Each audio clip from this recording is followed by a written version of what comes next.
Chapter 83. A Quiet End to an Adventure.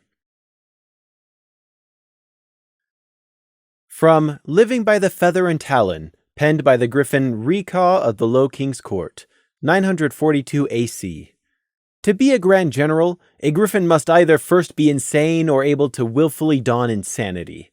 For none but an insane individual can so confidently issue orders which they well know will cost the lives of their Griffins, and yet decide, yes, these many lives are worth my objective. For how else could they do so? Those commanders under the Grand General at least know the orders they must execute come from higher than themselves, but right at the very top of the chain of command? Only the insane can remove the soldier part from the value of a life. Only they could sign with their own talons to condemn so many to death again and again. Or the murderously mad. Prey had a dream. Or he used to have one. Not a dream, as in what he saw when he slept. When asleep, unless Prey was so tired he couldn't control it, he was the one who decided what he saw within the ashen world of his outer mindscape. That is, assuming Luna hadn't taken a sick interest in tormenting him that particular night. But rather, he'd had a dream, as in an impossible goal. A distant desire you always said, "One day I will." But deep down you knew the truth to be, "I never will." But that's why it was a dream.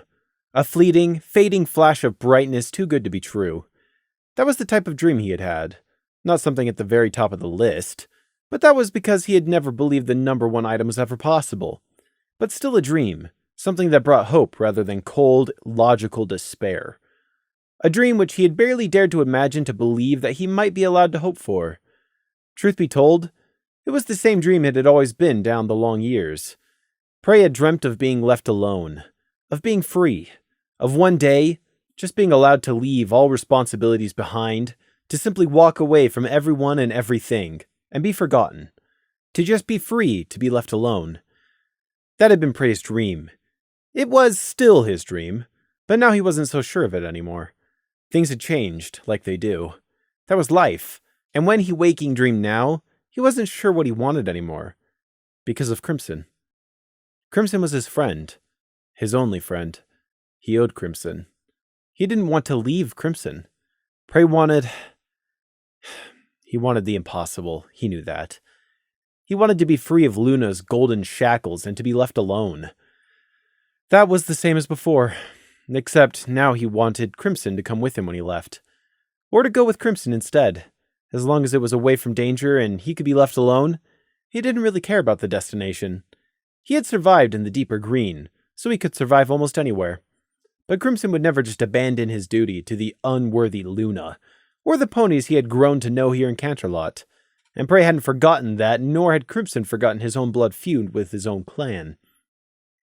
Gloom, Scenic, Lily, Saffron, Carton, Screech, Vivid Edge, Taffy, all of them. They had a hold on a piece of Crimson's heart now, too. And if Prey was being completely honest, the thought of leaving some of those people, only some of them, well, he'd regret it. No, they were not friends. He didn't like them. This wasn't him succumbing to the racist pony friendship claptrap. They were not friends. He could and would leave them behind without so much as a backward glance if he were able to escape Luna's golden leash. But if he had to pick them or a stranger's life to save, no, not just a complete stranger, but even a stranger who he knew to be a good person, he'd pick them and damn the stranger. Prey was no fool. He knew they weren't his friends. He knew they only acted as such because he had deceived them, because he wore a mask, because he hid what he was capable of doing in cold blood. If they knew, they would run from him. So no, they weren't friends. In fact, many of them had been the cause of, at best, numerous headaches, and at worst, almost getting him killed. And while he couldn't forgive that, they were still people he now knew. Them and Lemon Pink. She too was his tool. But she was also a person now. She was slowly developing, despite her stunted mind. Lemon had Randy, and eventually, maybe others too. There was still a bit of pony left in Lemon Pink from her creation, after all. But putting her aside, that still left Gloom. Gloom was... the Thestral was... Prey wasn't sure what Gloom was to him. Less than a friend, even if Gloom counted himself as such. He was less important than Crimson, but he was more important than Scenic, Saffron, Lily, or Carton Juice. Crimson, then Gloom and Lemon, then all the others. Prey wasn't sure what his dream was anymore. He hated Canterlot. He hated the Night Guard. He hated magic, unicorns, ponies, and their racist bigotry. And he hated Luna. But he loved Crimson as strongly as any brother. And he didn't hate Gloom, despite all the issues the Thestral had caused him in the past. I don't know what my dream is anymore. It had been quiet. More than a week had passed, 9 days if you wanted to be exact, and Prey had heard nothing from the mimics. No sight, no sound, no scent. Nothing. He hadn't risked venturing down into the mountain tunnels to double-check for certain, a task he would have dearly loved to still have had his Verapede for, but he sensed nothing from the depths of the tunnels.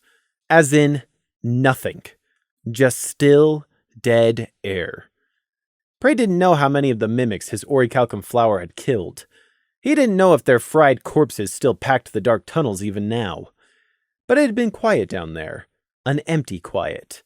A promising sign, but Prey wasn't about to let his guard down. If their situations had been reversed, for what he had done to them, Prey would either have immediately given up and run away, or viciously attacked back with everything he had. But since nothing of either nature had occurred, it was a promising sign. "Hearth warming starts soon. Shop now and save on stress," shouted the poster in the hat store front window. Throughout Canterlot, and seemingly overnight, all the shops and commercial districts had sprouted similar such signs. Early gold, red, and green-themed decorations were already being put up here and there and everywhere.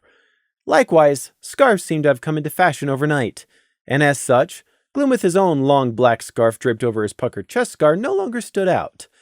And also because he was wearing a dusk pony amulet, not just the disguise capabilities of his scarf. Although it wasn't actually cold enough that you really needed a neck warmer, unless you were a pony, because apparently the temperature was somehow 10 degrees colder to you and only you if you were a pony. Winter was finally here.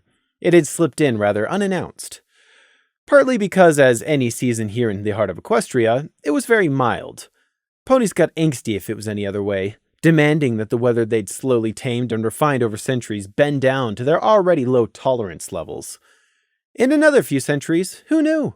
Perhaps they'd gotten to the point they could say no to the yearly season of winter altogether. Scenic heaved in a deep, deep breath, chest expanding for all he was worth, and then let it all out in one huge exhale. I love the first week of the month of heartswarming. Next to the Earth Pony, his towering mare friend joined in. Sure is. Why, the air's got all this wonderful taste to it, like happiness and snow. Carton Juice was excessively bundled up in maximum-sized warm clothing against the honestly only very mild chill at this time of the afternoon. A warm hat, scarf, fluffy coat, and hoof warmers. "This is nothing. Griffinstone at midday in the sun was still colder than this," Crimson bluntly commented, consciously shuffling his wings. Likely, he was missing the familiar weight of his wing blades. Gloom, Prey, and he were here, on their one free day of the week, because the Earth Pony couple had invited them to attend the first market day of December. Apparently, it was supposed to be something special. "Oh, you've been to Griffinstone?"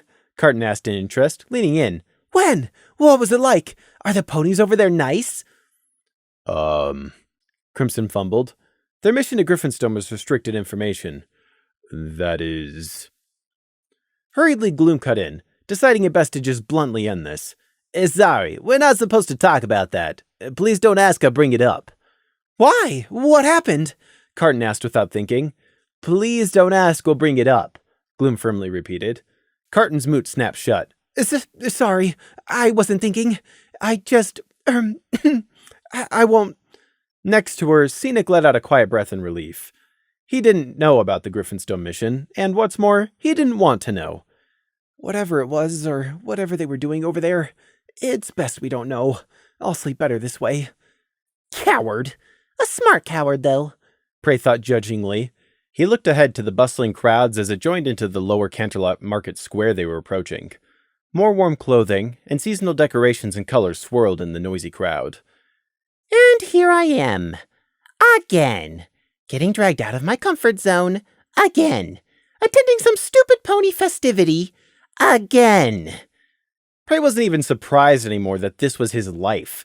His enforced night guard work up at the palace taking up nearly all of the waking hours 6 out of 7 days, and for the few remaining, it was spent either sleeping like he was supposed to with the allotted rest time, creating runes like he needed to, or somehow being shanghaied yet again into some more pony tomfoolery. Am I getting used to this? That I'm just accepting it like it's something that couldn't easily be changed if people would just leave me out of their mundane everyday plans like I want? Seriously, was he growing inured to getting forced into these sort of things? The hubbub of the main crowd was steadily increasing as they approached the huge market square, stacked with stalls, stands, and shops. Prey winced in anticipation of the headache to come. My head's hurting just at the thought of all those thoughts. Prey decided then and there he wasn't going to be sticking around here. While Gloom and Crimson were both resigned to joining in with the crowd, and not actively looking forward to the excitement like Carton and Scenic, neither were either of them going to end up nursing a headache afterwards. Seriously, if people would just leave me alone, I'd never even leave my flat. Or rather, not leave that anyone else would be aware of. You're splitting up from us then, Crimson said from next to him. Prey jumped and glanced up at Crimson, who was observing him in return, one eyebrow under his lanky mane raised. Prey hadn't even said anything yet, or moved to break away, but the Pegasus had somehow noticed his intentions straight away. Or maybe he just guessed in advance. It wasn't exactly a huge leap of logic, if you knew Prey. But still. Yes, Prey answered honestly. I'm not interested in that. Crimson added his own nod as Prey indicated the noisy crowd they were almost upon. Neither am I, really. Come with me then, Prey beckoned, seizing the presented opportunity. Over the noise of the ponies ahead, the other three didn't hear him. But Scenic and Carton have invited us here. It would be rude to leave already, Crimson said, but he was looking around the street as if he wished to agree. We're not guests at their house, and this is a public festival. There aren't any guest rights enforced here. We're allowed to enjoy ourselves elsewhere if we want, Prey pressed. Come on, let's go. They were just about to wade into the flowing crowd now, a grinning Carton in the lead. With her greater height, she was encouraging the pony crowd to instinctively part and make an opening. Crimson threw Gloom a look at the last second as the disguised Thestral was dragged in, and then turned aside to follow Prey instead. We'll catch up with you later, Crimson called out. Gloom half turned, caught up in the crowd's pull. Wait, what? He said, catch you later. Prey raised his voice, giving the retreating Gloom a very cheery smile as he was pulled in further after the oblivious Carton Scenic. Hey! Bye-bye! Prey waved without actually looking back at his disguised Thestral Sergeant, as he guided his friend Crimson towards a side street instead. The side street, while not nearly as busy as the main market square, still bore a lot of hoof traffic coming and going, so Prey took them towards another side street, then down a third, leaving most of the ponies in festive red, gold, and green behind. A fourth turn got them even farther away from the market, the various walls, buildings, and houses Prey had already put between them and the square, cutting off the last of even the most persistent noise. Here, finally, was some time to spend with Crimson, and only Crimson. Not that they didn't spend all day working alongside each other, because they most definitely did, night in, night out, slaving away in the IS&D's office. Still haven't gotten a better light installed in there yet, Prey realized, leading them towards a small gap in between two houses, where the street rose in a smooth incline to cross over the pavement of the street of the tier below in a short bridge. Being built on the side of a mountain, space was always at something of a premium in Canterlot, especially here in Lower Canterlot. The system of tiered buildings and levels helped with that. Where are you taking us? Crimson asked in interest, glancing over the railing to the strip of street below as they crossed the hoof bridge. It wasn't a far drop, and the houses pressed in close here. Snug, that was the word, snug, and rather antique, actually. The close-packed buildings here were rather old, bricks and plaster built around thick crossbeams, sometimes just that bit wonky with centuries of age and decades of paint, and in places on the narrow winding street, the cobblestones were worn so smooth they almost shone. The clean ones, anyway. Flocks of pigeons and doves seemed to love this area. Prey could hear the cooing and flapping of bird wings never far away. Nowhere in particular. This is just one of the less awful sections of Canterlot I found, Prey answered. You still dislike the city so much? Crimson inquired with mild curiosity. Yes. This place, this whole city, sometimes it's bearable, but then the next second you see something that everyone has taken for granted their entire lives, even here in Lower Canterlot, and I just... Prey shook his head, mouth turning down. And then I hate it. Crimson walked in silence for a minute, thinking over Prey's honest opinion. He didn't disagree or tell Prey he should be more understanding. If Prey didn't want to, then that was up to him.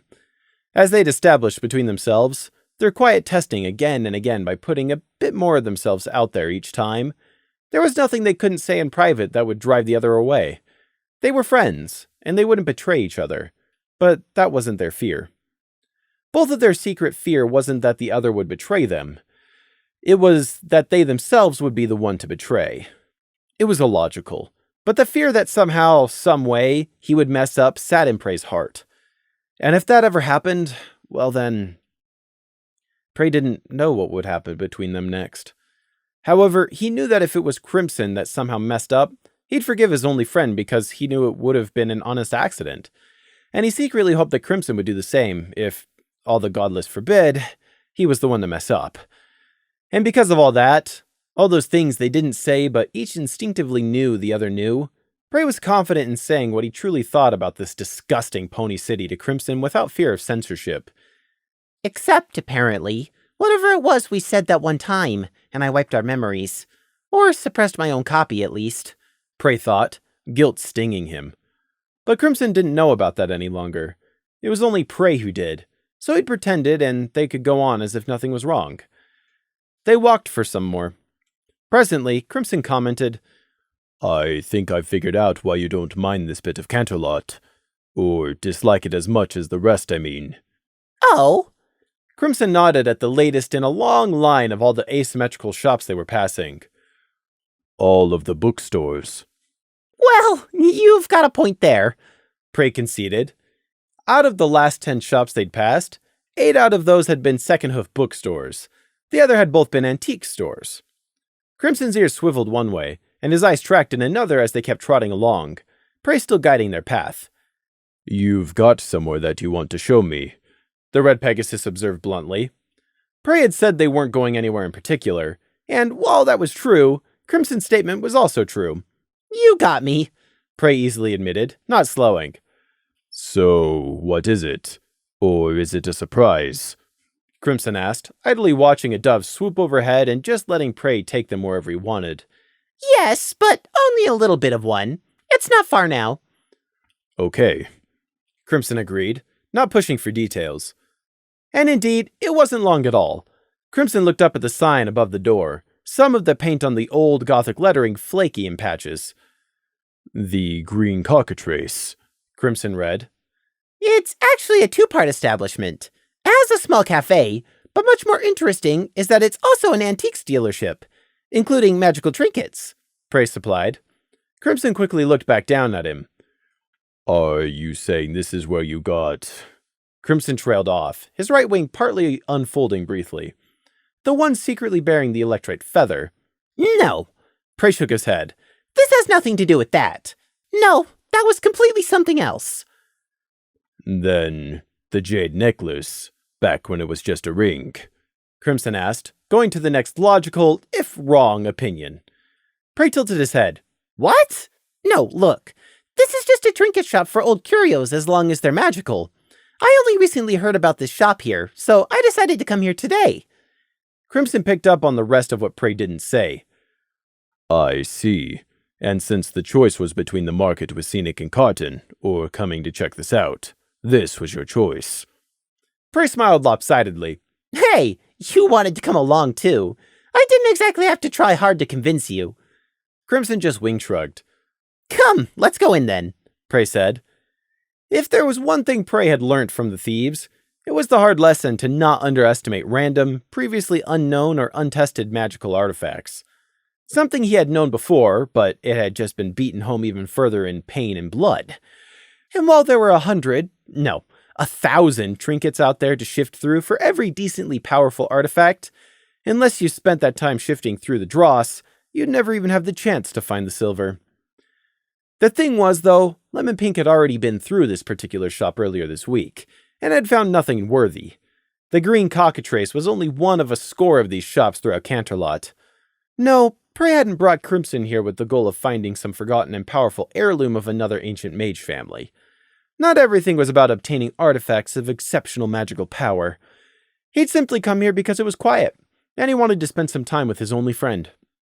That, and when Lemon had visited, she'd gotten a good look around the entire store, and found nothing dangerous. But it never hurts to be cautious, Prey thought as he pushed the door open, but not immediately going through. Instead, he waited for those 2 seconds to check that nothing was about to explode or that a trap had been triggered, and that there was no one obviously armed or dangerous inside, and then, and only then, stepped in. And indeed, as Prey had said, it was just an antique shop. Old, with many curious bits and bobs, but just a shop. No mysterious hooded stranger lurking in the corner, no restricted section of the store locked off behind bars, no suspicious counter teller who offered you a deal too good to be true, and no invisible pole towards any of the knickknacks on display. It was just an antique shop, with a tiny cafe included, which was simply going about its business of turning over a profit. Prey got the faint, painful prickling in the runes on his hooves as they passed by the shelves, but it was just that, faint. All the trinkets and baubles here were magical, but only at a basic level. There was nothing in there more enchanted than the average crystal lamp.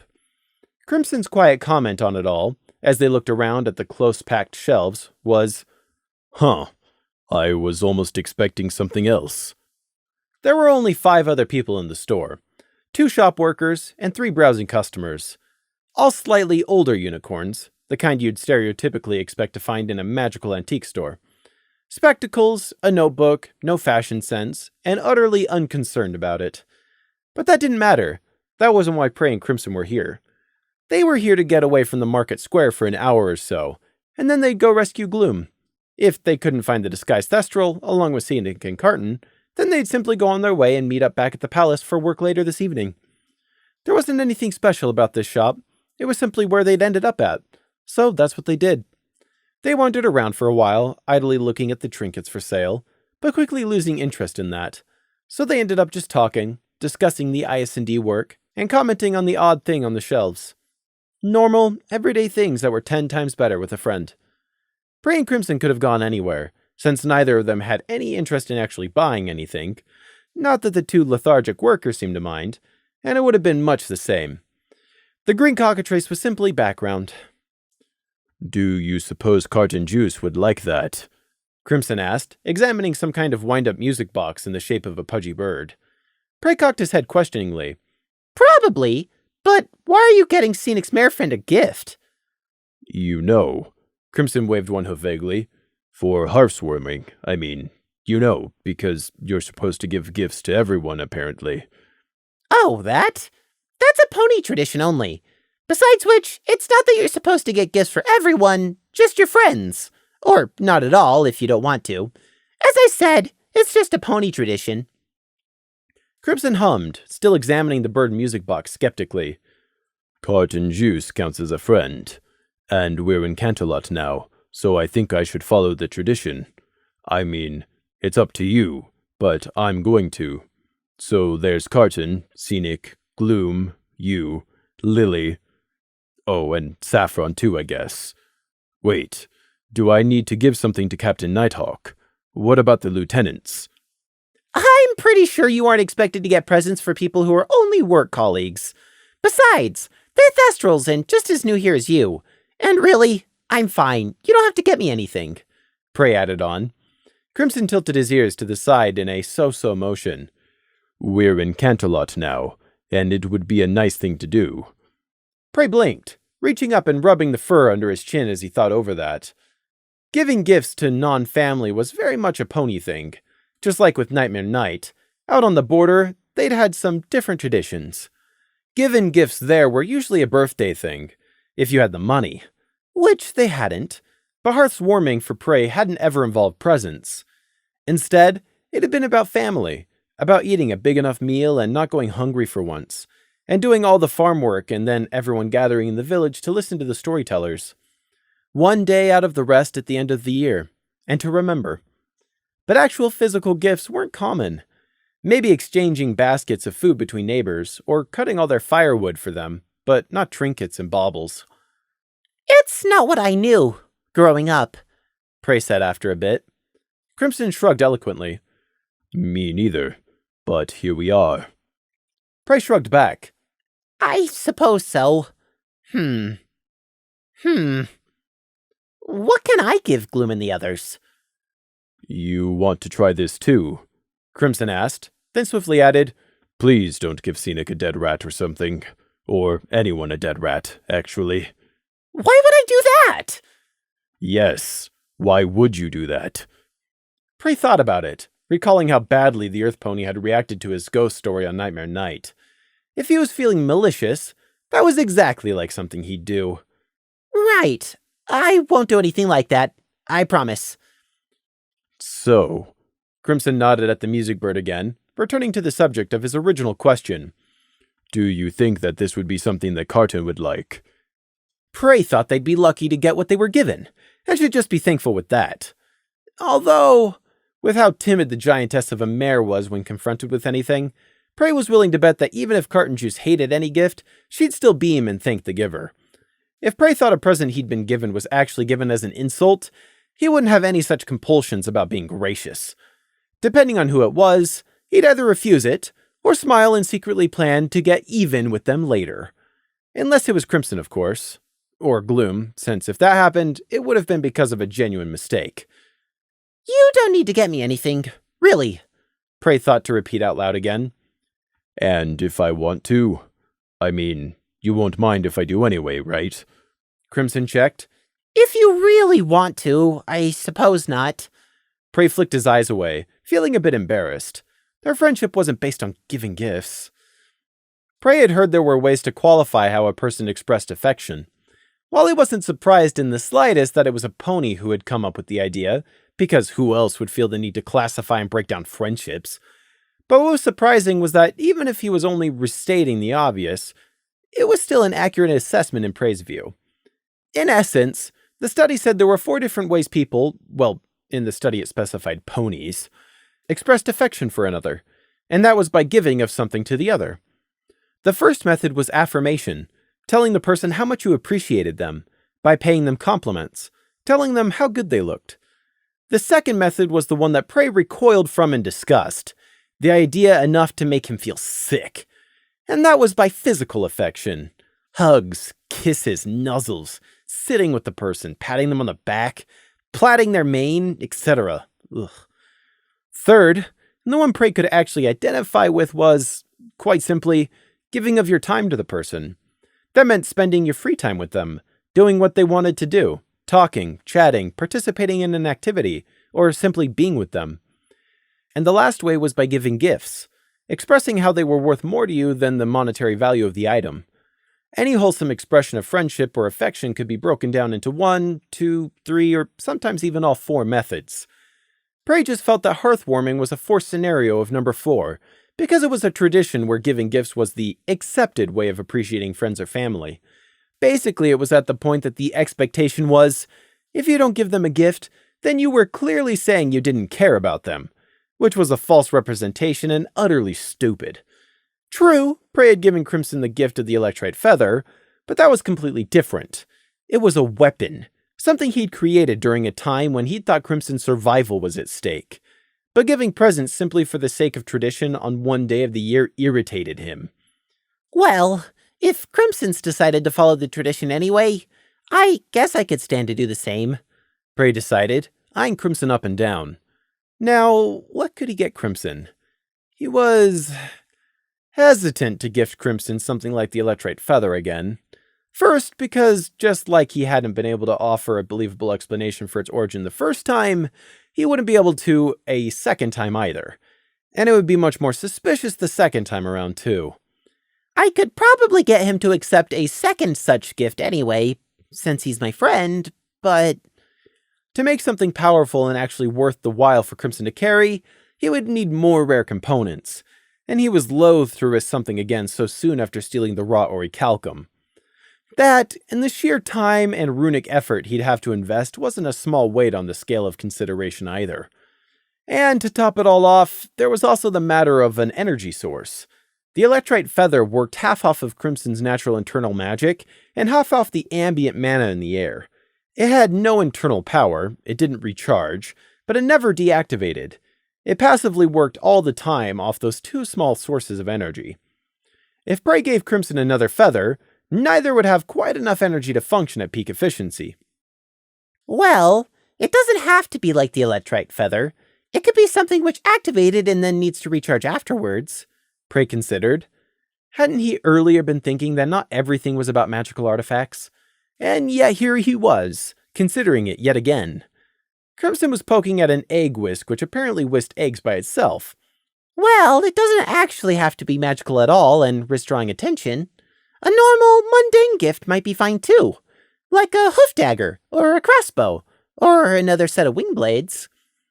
Prey thought about the options as they continued to meander around the green cockatrice's shelves. He paid some more attention to what they were seeing, as, unlike with Crimson, he was a lot less concerned with what he'd give to any of his other acquaintances. Something or another would suffice, like that serving spoon which changed color but did nothing else. I suppose Gloom deserves something a bit better than that, Prey grudgingly admitted to himself. How things changed. Gloom was technically one of his jailers, and while Prey never forgot that, Gloom was not his enemy. Their enemies were out there. It was a case of them against us. He'd have to think of something for the sergeant, considering how he'd abandoned him in the market to Scenic and Carton while he came here with Crimson. What is even the point of this? Crimson asked, sounding honestly baffled. Prey smiled and returned back to see whatever item it was. How boring was this? Walking around a store, looking at trash you weren't even interested in buying, all because while you had plenty of better things you could be doing, you weren't. So how boring was this? And yet, it wasn't. With a friend, a true friend, every experience becomes better than it actually is. The Green Cockatrice wasn't actually that big of an antiques shop, so they'd finished meandering around the aisles with still plenty of time to spare. So it wasn't really a hard decision to move on to the tiny cafe it had. It was literally just 3 round weathered tables outside the front, with a couple of chairs to each which looked old enough to be artifacts themselves. Also, cafe was perhaps a bit of a stretch too. It served 4 things, 3 of them drinks. Hot chocolate, tea, water, and toast. Not exactly thrilling. And nevertheless, Prey and Crimson found themselves outside at one of the 3 empty tables, waiting for their order of hot chocolate. Again, it wasn't cold, at least not to them despite all the bundled up ponies from earlier, but it was at least chilly. Prey was sitting upright on his old stool, meaning the edge of the table was still up to his neck, absently picking out a tangle in his wool while Crimson was looking up at a gap of sky between the close-packed buildings. You didn't need to fill the quiet with chatter. Sitting in silence also worked just fine for the both of them. Prey twitched one drooping ear at the sound of a small flock of pigeons who had been strutting around on the cobblestones behind him noisily, took to the air in that way they did. Crimson's own tufted ears swiveled, and he looked around, tracing back the pigeon's flight path to the ground level behind Prey's seat. Prey saw the moment. Crimson did not stiffen, but he went from casual to readiness in one breath to the next. The muscles in his folded wings were suddenly somehow much more prevalent. Crimson did not stiffen, but he went from casual to readiness in one breath to the next. The muscles in his folded wings were suddenly somehow much more prevalent, and although he was without wing blades, Crimson didn't need those to break bones or kill if he wanted to. The muscles under his red coat didn't bunch up, but all of them shifted just a millimeter altogether, creating an overall change from non-ready to ready. And of course the last signal was Crimson's eyes.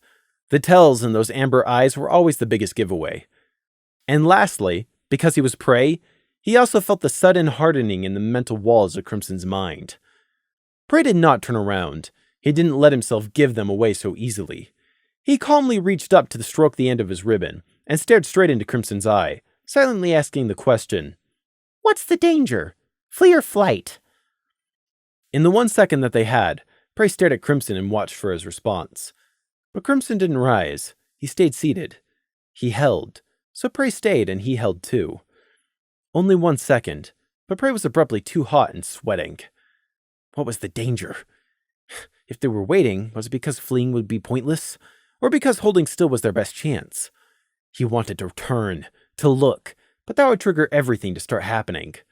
Prey should have easily been able to hear any hooves approaching them on the cobblestones here, pigeons or no pigeons. That meant it was a griffin padding closer, or a unicorn under a silencing... You are not welcome. Go away, Crimson spoke loudly. No thanks. I don't think I will. This is a nice public venue, open to any pony. How strange to run into you two, though, came the confident reply from behind Prey's position. Prey twisted around, a scowl of distaste already scrunching up his face at the owner of the voice. Strange happenstance! Relief warred for dominance with apprehension for a moment, and then was suppressed by aggravation. This was who he'd been getting worried about? Then Prey made the connection. How did he find me? Find us? Had the unicorn been following them since they left the apartment block, and yet none of them had noticed? Or was that his special talent, like Gloom's, but much stronger and accurate? That, or was Strange Happenstance somehow one of the few master scryers in existence who could somehow scry a person, not even just a stationary object, in real time? Because if it was magic or a special talent, there was little Prey could do to prevent it either. And did his sudden appearance have anything to do with the demise of the mimics? Prey had not forgotten his first suspicions about Strange Happenstance, despite all evidence to the contrary. Suspicious, very suspicious that the private detective should now choose to appear. Yes, actually. On second evaluation, this was actually who'd Prey had been getting worried about. Crimson kept coolly regarding Strange Happenstance as the unicorn strolled up. Fine then. That may not be illegal, but harassment certainly is. Prey scooted his stool around sideways so he could see the mud-colored unicorn's every move. The solid blank of Strange Happenstance's mind pressed against his mental perception. Not quite like that of a mimic's, but not like Crimson's own disciplined walls either. Prey had learned his lesson with the last mimic, the one who had so brazenly waltzed into the ISND's office when he was alone, and tried to take control of his emotions. Prey should have been in control of the situation from the very start. The disguised mimic had been in a room surrounded by runes he could have used. But he'd held back. He had let the mimic speak first, worried about what contingencies it might have, overconfident that if it came down to it, he could defend himself. So he hadn't ended up taking any option until it was almost too late and the mimic had escaped. If you let the snake slither into your house instead of killing it because you were afraid, the question wasn't if, it was when it would bite you. I'll just kill you, Prey thought, dashed forwards and touched the unicorn, throw his ribbon at him, either or, but just make sure he died before he could do whatever he was going to do. Kill him, right here, right now, right in front of Crimson. Sumadrika! Prey's heart dropped. He could kill Strange Happenstance, but then Crimson would see. Hell, it was the middle of the street, even a quiet one like this. Anyone might see. The same indecision which had paralyzed Prey back in the ISND's office once again afflicted him. He couldn't just kill someone like this, no matter what he might suspect, not and expect to get away with it. I can't just do this. Driving at the mimics has rattled my perspective. I'm losing sight of what's reasonable. Prey got a hold of himself. Furtively his eyes darted around, trying to see if he could spot anyone obviously watching. No, but that didn't mean they weren't. Strange Happenstance could have backup hiding just around the corner, and Prey couldn't read the disgusting unicorn's mind to find out. Prey was in the same predicament all over again, like one giant bloody loop. It was only a few seconds. The hat and coat wearing detective had walked casually up to their table, ignoring the way Prey drew back, and stopped in front of their small table just out of Hoof's reach. Yet he didn't try to oversell his casual act by pulling up a stool from another table. Instead he remained standing, weight evenly spread across his hooves. Prey considered jumping off his stool, but then he'd be below the tabletop, and Crimson hadn't risen either. Strange Happenstance slightly tipped his hat brim back and raised one brow challengingly at that. You underestimating me? He seemed to be saying. He probably didn't know how fast Crimson could move. Crimson and Prey warily watching from the side of the tiny table, Strange Happenstance regarding them back from the other. Prey finally finished considering their options and reached the obvious conclusion. There's nothing to be gained from interacting with Strange on his terms, and who knows how much to lose. It'll be better to simply leave. Unfortunately, by complete chance, Strange Happenstance started speaking just as Prey was making to push away from the table. You're both a sight for sore eyes, you know that? What? What? Crimson echoed Prey's thought out loud. But Strange hadn't meant it as any sort of compliment. Seeing both of you, still both free, it makes my eyes hurt. By the way, how's the job destroying border towns going? I see you both still enjoying the job's perks at least. What with using your guard position to escape justice? Prey didn't look away from the possible threat in front of him, but out of the corner of his eye, he spied out Crimson's feathers along the wing he could see bristled. Mayflower and Alfalfadale hadn't been the Icende's fault. They had fought and bled to stop the Reaper King, and here this private detective who didn't know the details was blaming them? It could only be an attempt to rile them up and get emotional. No matter how infuriating and insulting the insinuation was, that was just what made it so effective. There was no way Prey would believe Strange actually felt that strongly about the perceived injustice to let his emotions control his tongue, not after how manipulative the unicorn had previously proven to be. Prey spoke fast, cutting in just in case Crimson was about to rise to the bait. Says the stalker without night guard access or knowledge of events. I know for a fact that a private detective has to pass the certified exams to be qualified. It's strange. I didn't know they approved of their approved detectives skirting the law and blindly following lies and bigotry over hard evidence. I think I should check with them, actually. I'm sure Captain Nighthawk will be able to put me in touch with the right people. Prey finished up with a friendly, yet utterly unfriendly smile. When pushed, either ignore them or push back, turn the tables and put the fault back on them. But while he was verbally reposing Strange Happenstance's barb, he was looking around the streets and houses for any witnesses. The mimics kept pushing and encroaching, and now they're dead. If you really are with them, then you haven't learned the lesson yet. Strange didn't seem moved in the slightest, however, just as confidently smirking at them from under his hat brim. Evidence is what you can prove, and up until you can, it's an investigation. And by the way, I never said I was investigating you. This is just a chance meeting. But on a completely unrelated note, I've yet to undertake an investigation I haven't seen through to its conclusion. I told you before, the truth will always come out in the end. Always. Crimson let out a low snort, thoroughly unimpressed, and also ticked off if the clenched muscles in his wings were anything to go by. If I believed that, then I'd have nothing to worry about. But all your words reek of half-truths. And I don't like lies, he added for good measure. Well said. Now let's get out of here. All those lies have left a bad smell in the air. Prey chimed in, jumping down off his stool, meaning, let's get back to the market where there's gloom and lots of witnesses. However, that seemed to startle Crimson for some reason. In that half a second of surprise, his eyes flicked sideways to Prey, showing something, before firmly locking back on his Strange Happenstance in any move he might make. What? What's the issue? Is there something? Then Prey realized Crimson was hesitating because they were supposed to be waiting for their order of hot chocolate from the green cockatrice. Because they hadn't paid yet. It was so silly. There was literally nothing stopping them walking away aside from a sense of honesty. But Crimson was caught off guard by the notion of just leaving. Obviously, it simply hadn't occurred to him. Leaving was the smart plan. So what if they didn't pay? It was just hot chocolate. It was foolish to let Strange Happenstance trap them here at that table simply because of ingrained societal expectations. But of course, the infuriating stallion in his coat and hat had caught the hesitation. Or perhaps he simply worked it out from the fact they were both sitting at this table, obviously waiting, with no food or drink in front of them. Strange Happenstance raised his brows in faux offense. Dine and dashing. Now that is illegal and a reportable offense. We haven't eaten. K.A.D., we haven't stolen anything. Prey immediately shot back, covertly gesturing at Crimson that they needed to go.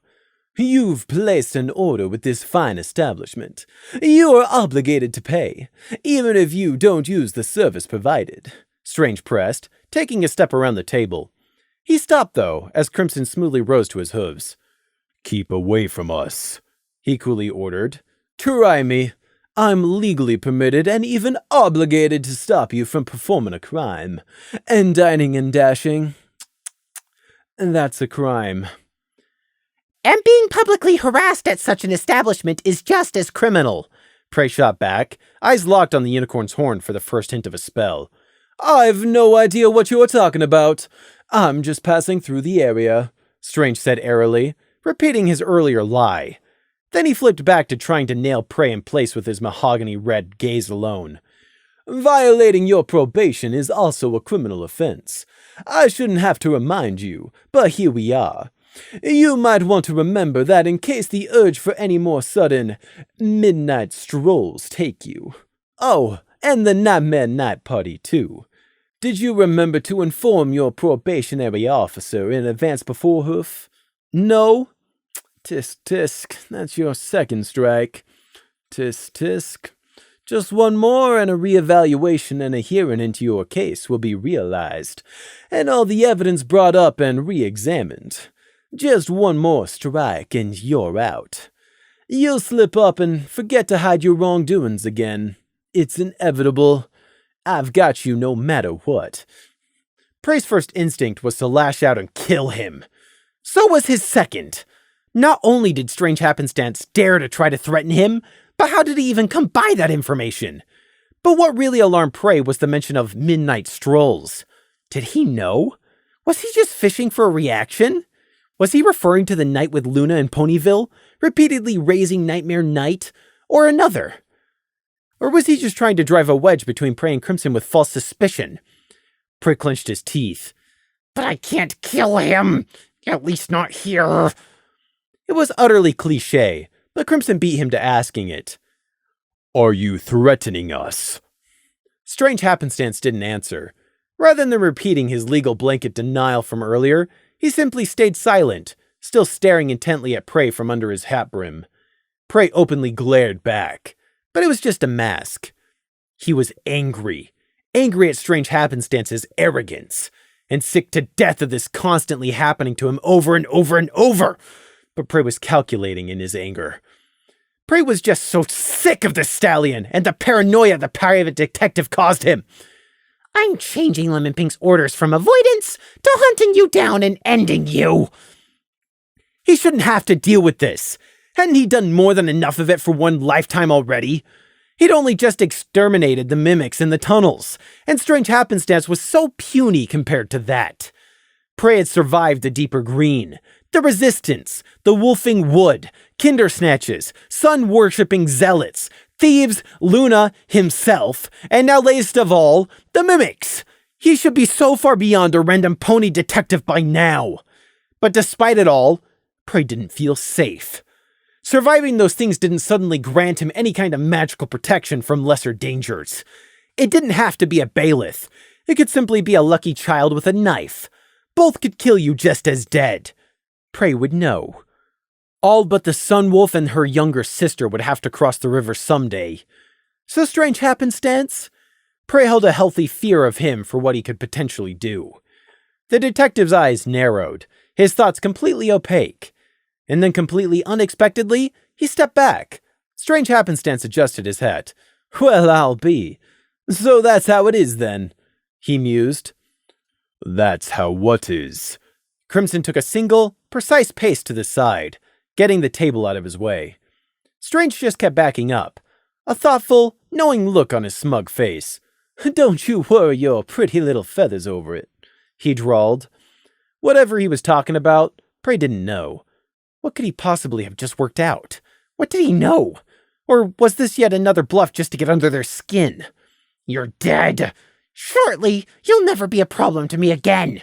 No, that's too risky. Don't have Lemon kill him. Have her find him and then steal all his memories and wipe him instead. Prey reined his hostility in. It would be less permanent, but a safer solution. He wanted the departing stallion dead.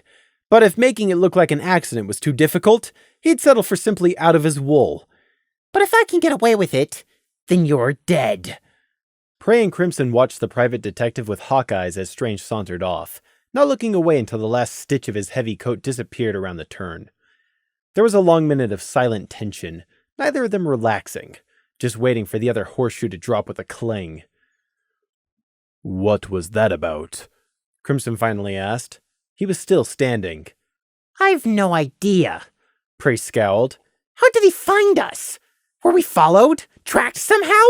It can't have just been dumb luck, so how? The door to the green cockatrice was pushed open.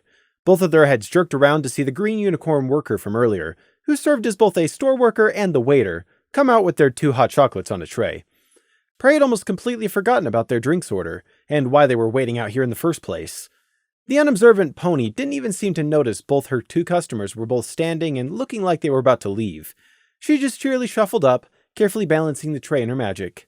Here you go, here you go. Sorry for the wait, yes, sorry for the wait, she echoed to herself happily, sliding the tray onto the table, managing to just slop a splash of the steaming hot chocolate over the rim of the 2 mugs. The full moon glasses and non-existent mane style she employed really didn't help her seem any more aware of anything that wasn't her own personal little bubble.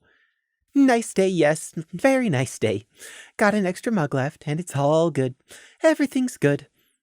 Service with a smile, even if there's nothing worthwhile going on behind the smile, Prey thought, glancing back towards the corner again where strange happenstance had last been.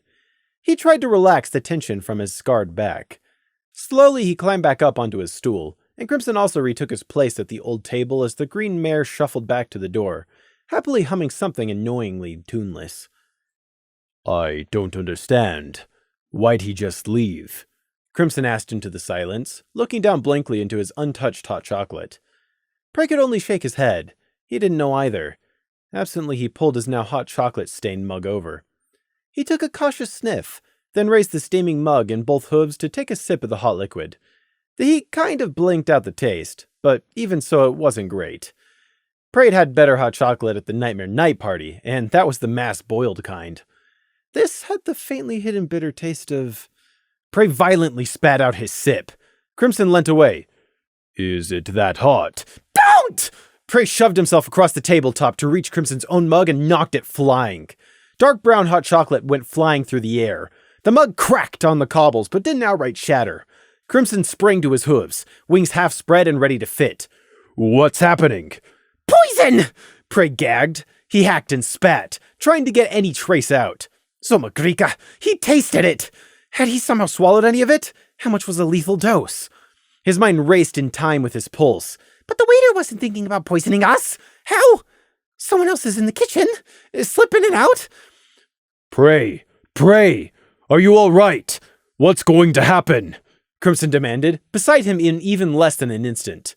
Dunno! I don't know! I spat it out! I don't know! I don't think I swallowed any. Prey spoke fast. Crimson reached for Prey's mug.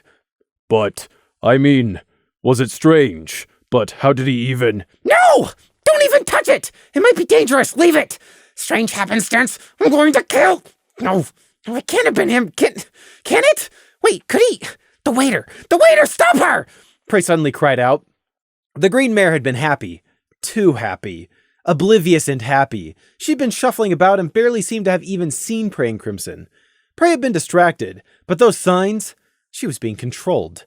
She'd been tricked, her mind or emotions messed with. The mimics. This was their retaliation. Stupid! He was so stupid! And what was the last thing he'd heard her thinking? What had that been about an extra cup? Prey knew the mimics. He'd seen it in Mayflower, and when the fake Griffin ambassador had blown himself up rather than be taken captive. No loose ends. Crimson didn't stop to ask any questions. He sprinted for the green cockatrice's door. He hit the door just right to blow it open, the momentum carrying him brought and inside before the rebound could slam it shut again on him. Prey leapt off his stool, stumbled, and ran after him. He couldn't just bowl through. He had to actually push the door open. Stop! You can't go back there! There was a clatter. Crimson was already in the kitchen, the manager ignored. The 2 ponies who had been browsing the shelves were frozen, staring towards the kitchen door. Prey cast around the shop, looking for a giant pony-shaped insect, or for anyone out of place. Someone had manipulated the waiter after all. But he couldn't see anything wrong about them. More noise from inside the kitchen. The manager was nervously reaching for the door. There was no time to speculate. Prey ran for the store's kitchen himself. The manager jerked back and yelled in surprise as the lamb slipped out of nowhere and beat him to the door. Prey had no time to waste on him. The cafe's kitchen was tiny. Little more than room for a cool box, jars of tea and sugar, a stove and kettle, cupboards and shelves, and a back door leading to the bins out the back. It only really had enough room for one person to work in it. Now there were 2, 3 with Prey just inside the doorway. Crimson and the Green Mare. Except she was on the floor against the cupboards, spilled hot chocolate across the tiles soaking into her fur, and Crimson crouched over her, gripping the feebly struggling mare's neck and head. "What are you doing to her?" the manager shrieked from behind Prey. Prey grabbed a lie instantly. She's choking! We heard from outside! We're here to help! Quick, turn her on her side, Crimson! "But I didn't hear anything. How did you—" "Don't just stand there! Get help!" Prey snapped, desperate to get the panicking pony gone and out of the way. "Find someone! Anyone to help!" But I don't. Go! Call for help! Pass the word! Go! Finally, that got rid of him, the stallion turning around in a panic and yelling to the other 2 customers in the store what was happening, so they could all 3 panic together. Prey turned back. Crimson had successfully gotten their waiter onto her side, and was forcing her chin up, keeping her airway open. The Green Mare wasn't helping. Her thoughts were an incoherent mess of panic strangely messed up with false happiness. All she knew was that someone was overpowering her, and that it was hard to breathe. A simple asphyxiation poison? But then, why not go for something slower acting and less noticeable? Because they didn't know I'm skilled in poisons myself? A rough job? An attack of opportunity? Prey thought even as he ran up to Crimson's side, avoiding the mare's kicking hind legs. She blindly kicked a cupboard door, sending whatever was inside down in a noisy cascade. The spilled hot chocolate slicked the tiles, and the kettle started whistling shrilly on the hob. That's one thing you forgot to envision with a potential emergency scenario. That it's not clean, that there's no time, and that there's a lot of noise. "It's not her. She drank it too. I saw it. She's not the poisoner," Crimson grunted, trying to keep her head up without hurting her as the kettle whistled. That's right. Crimson hadn't known that. He'd misunderstood Prey's warning, but there hadn't been time. "Somagrika!" Prey cursed. The mare was his only witness. Never mind that the mimic had likely been shapeshifted and she wouldn't remember anything in her addled state anyway. "Somagrika!" He cursed again. "We need to make her throw up right now! I don't know what poison it is, but it's her best chance! Hold her! I need a—" Prey cast around and saw a pile from a knocked-over cutlery holder on the tiles in the spilled puddle. He snatched up a long-handled spoon in the cleft of one hoof. "Hold her! Get her jaw open! Turn to the side!"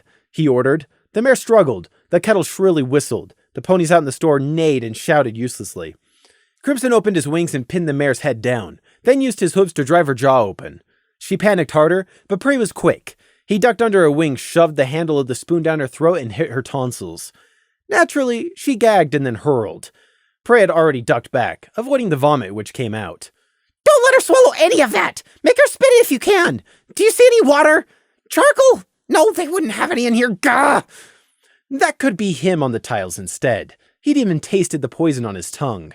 "The sink. Get a cup or something, Prey." "I can't reach! Where's the damned—" "The kettle has—" "That's boiling! No way! Need clean water! Salt water! Is there any salt?" "What? Oh, that kind of salt. Stay still. Listen to me. Stay still. No, don't do that." "Keep her head up!" "I'm trying." "Hey! If you can hear, stop fighting us! We're trying to save your life!" The mare kicked feebly. The ponies out in the shop panicked uselessly. And all the time the mimic who had done this was getting away. Nighthawk's face was dark. The helmet on his head further cast his expression in shadow. Or maybe it was the weight of the helmet and the duties it represented which weighed so heavily upon the captain. "This is the first time something like this has ever happened," Nighthawk stated for those gathered in the first free office they'd found after exiting the palace infirmary. Prey had been taken in there to double-check that there were no effects from the attempted poisoning. Prey had tried to wheedle out of it, not trusting his health to the palace doctor. He'd had no luck. The tired and grumpy doctor who had been awoken hadn't found anything wrong with Prey. Yet, apparently, there was always a doctor and nurses on call 24/7, and who slept at the palace exactly for situations like this. The doctor, surprised at seeing a sheep, and a runt lamb at that, in the palace and in the company of the night guard, had privately triggered all kinds of superstitious suspicions in the stallion's head, even if he had kept his mouth shut throughout his examination. The unicorn had left as quickly as possible afterwards, though. Prey had heard his departing thoughts. "What are all these bat ponies even doing with the foal is all I want to know. And poison too. And all in Canterlot. Why, if he weren't a captain—" Now they were in the commandeered spare office. Gloom and Crimson were standing close to Prey, as close as they could get without invading his personal bubble of space, which he always so rigidly maintained. It was like they were worried someone would appear out of nowhere to try to poison him again. They hadn't been able to identify the poison used. Not surprising. Prey was probably the closest thing to a poison expert in the whole palace, not that he was sharing that tidbit with anyone but Crimson, and he didn't know what the poison had been either. He knew hundreds of poisons, but there were thousands more out there, and those were only the naturally occurring variants from nature. He had gotten a lot of sympathy and worry from everyone, but in the reserved, thestral kind of way. Actions speak louder than words, and what good was, "Sorry you were poisoned, hope you don't die," none whatsoever. Instead, they sort of stood around, attentively waiting for the doctor to pronounce if there was anything they could do, while thinking grim, worried thoughts. That private detective has some questions to answer, if it was indeed him. Again and again, everybody keeps striking at us. The night guard. Cowardly. How did they even slip in and out so fast? No, that's not what's important. Was it really attempted murder? Cold-blooded murder? And one of them a fool? And why must the IS&D always bear the brunt of these assaults? Why can't any of us ever be there in time? Although, and here was the big important point, as far as every single person aside from Prey here knew, the attempted attack had been against the IS&D, not solely targeted against the lamb. Prey had just happened to have been the first one to drink from the hot chocolate, but it could just as easily have been Crimson. Prey had been the only target, and that was important. They didn't know about the mimics, or why they were seeking revenge on Prey. If Prey had had his way, they wouldn't have ever even found out about this attempt on his life. He would have instead had dealt with it personally, but Crimson had been there, plus the waiter, and all the other ponies in the green cockatrice at the time. But at least they don't know all the details, so that's something, Prey thought. He felt queasy and ill, but he was prepared to put that 100% down to the psychological after effects, and nothing to do with a sudden onset of poison. He had been attacked. Again. The mimics had tried to kill him. He knew this sickening feeling all too well. So Makarika, but I hate the hunt. Then there was the waiter mare herself. She hadn't been brought to the palace. She was in a bed in the Canterlot Hospital. She hadn't been very coherent, barely even seeming to hear those around her asking over and over what had happened, and what she remembered, and if she had seen any pony. Not that it really mattered. It was obvious to all that if she had seen or sensed anything off, then obviously she wouldn't have drunken the poisoned hot chocolate now, would she? For that reason, she was cleared of any suspicion of wrongdoing. Someone had somehow poisoned the pot of hot chocolate, and she'd been an unintended casualty. To everyone concerned, it was just bad luck on her part that there had even been enough left for a third cup, and so she had poured the excess for herself after serving her customers. She knew nothing.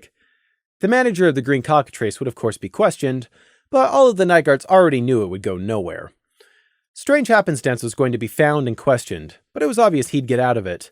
He'd been in full view of Prey and Crimson the whole time, and so couldn't have entered the kitchen in that short space of time. An accomplice wasn't out of the question, but all Strange would need to do was deny it, and they were back to square one. Because nobody had been seen, they didn't have anything even remotely approaching proof. We're still gonna bring the bastard in and grill him for everything he's worth first, though. Plus, as a certified member of law enforcement who had been thoroughly vetted before he received his detective's license, Strange Happenstance got to enjoy a degree of protection against baseless suspicion, because technically he had no motive to break the law. In short, they had no evidence. What a mess! Screech involuntarily muttered, tail swishing behind him, the rest of his thoughts dark and angry. Wherever good ponies rise up, the evil ponies there all lash out. That's the way of it. But by the moon, I miss the clans. Everything is always so complicated and bucked up here. Those nobles, the Griffin spies, all criminals. Why must it all be so damn complicated? Luna, give us all strength, especially Prey. Privately, Prey definitely did not echo that particular sentiment. Gloom, Crimson, and Prey were here as the IS&D. Captain Nighthawk, Lieutenant Screech, and a new corporal by the name of Pinnacle, who was to be in charge of coordinating with Canterlot Hospital, were the entirety present for the rest of the Night Guard. Not that this news was going to be contained. By tomorrow night, the rest of the Night Guard command would have been informed about this development, and all the guards under their command would be warned to watch out for any similar attacks against themselves.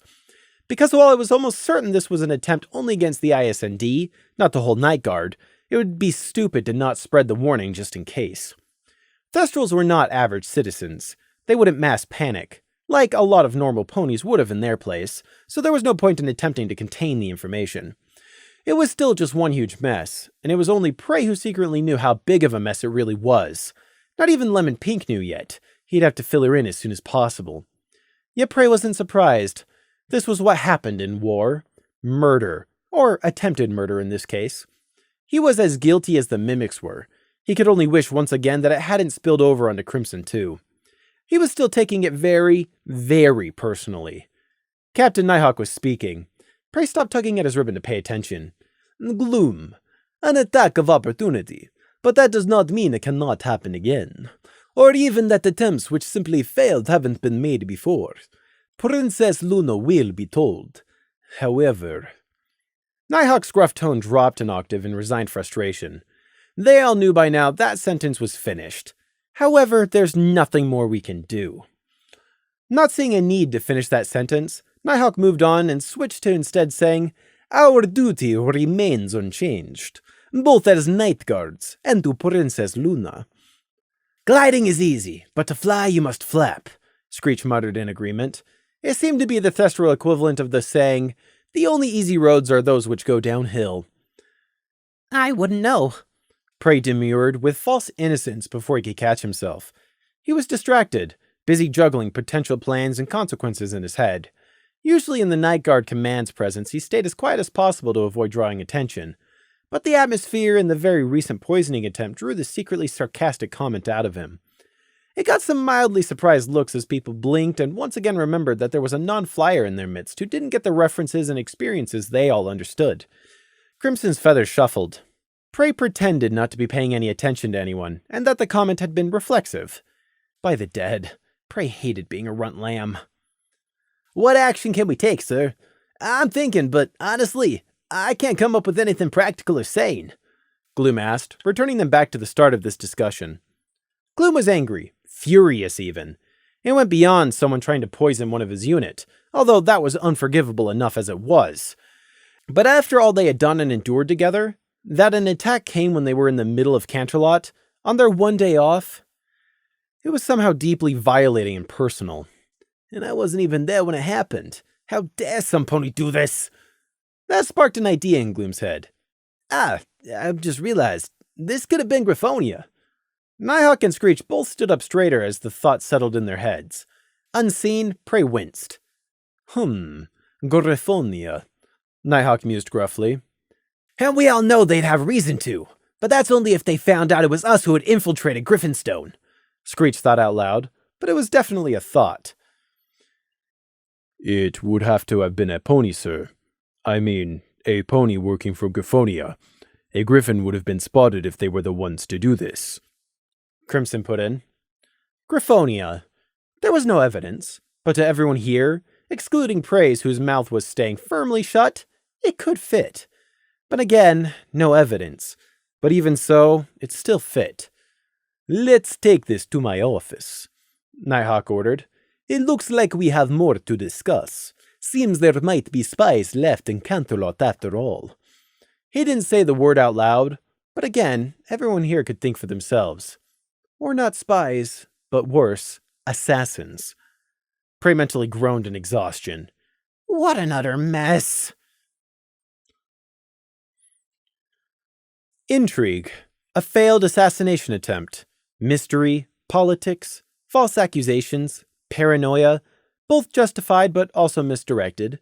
It was like one of those awful action novels, where the hero gets the heroine in the end, or vice versa. It felt a lot less silly to Prey when he'd been the one to survive the assassination attempt. And while there was no proof which pointed to Griffonia, in fact there was an abundance of proof that it couldn't have been them, the tensions between the two nations were going to increase yet again because of this. Or maybe only on the equestrian side of things, since the nation of feathered bird lions wouldn't be in the know. Or it was even possible nothing would change. Prey was hardly important. He was a runt lamb, a convict press gained into service, and a child. He was a nobody. Now, if it had been an equestrian noble or diplomat on the other hoof...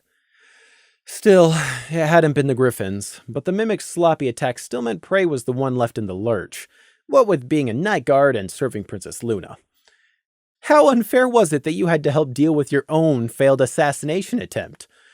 There should have been a law against that. Emotionally compromised or some other excuse. Prey wasn't picky. But no, that was against cosmic law. As punishment for his sins, and they were many, Prey wasn't allowed to have nice things. Prey had to accept with weary resignation that the next fortnight or longer of his life in the IS&D was going to be exclusively taken up with the hopeless task of hunting for more Griffonian spies that didn't exist. 2 solid weeks was not a short amount of time.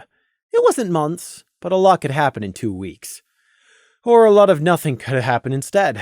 A lot of dull, boring, dragging nothing. Ask anyone.